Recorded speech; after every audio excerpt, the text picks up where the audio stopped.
പ്രിയപ്പെട്ട അപ്പച്ചന്മാരെ, അമ്മച്ചിമാരെ, സഹോദരങ്ങളെ, കുഞ്ഞുമക്കളെ, മരണം അനുദിന ജീവിതത്തിൽ നാം കാണുന്നുണ്ട്. ചിലർ സമാധാനത്തിൽ മരിക്കുന്നു, മറ്റു ചിലർ കലുഷിതരാണ്. 1231 ജൂൺ 13 പാതുവായിലെ ആർസലോയിൽ വൈദിക മന്ദിരത്തിൽ ഒരു വിശുദ്ധ മരണം. ഒരു ഫ്രാൻസിസ്കൻ വൈദികൻ. അദ്ദേഹം ഉയരങ്ങളിലേക്ക് നോക്കിക്കൊണ്ട് പറഞ്ഞു, ഇതാ ഞാൻ എൻ്റെ കർത്താവിനെ കാണുന്നു.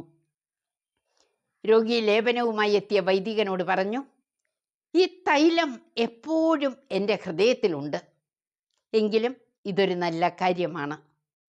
അമ്മേ, മാതാവേ എന്ന് ഉരുവിട്ടുകൊണ്ടാണ് ആ മരണം സംഭവിച്ചത്. ആരാണെന്നോ? പാതുവായിലെ വിശുദ്ധ അന്തോണീസ്. സങ്കീർത്തനം 34:8 പറയുന്നു, അവിടുത്തെ നോക്കിയവർ പ്രകാശിതരായി, അവർ ലജ്ജിതരാവുകയില്ല. സ്നേഹമുള്ളവരെ, ഈ പ്രകാശം നമ്മുടെ ജീവിതത്തിലും വെളിച്ചം പകരണ്ടേ?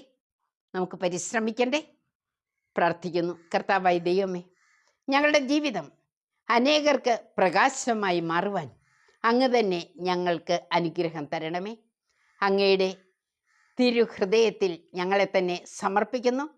ഞങ്ങൾ മരണശേഷവും അങ്ങയോടത്ത് ആയിരിക്കുവാൻ അനുഗ്രഹിക്കണമേ.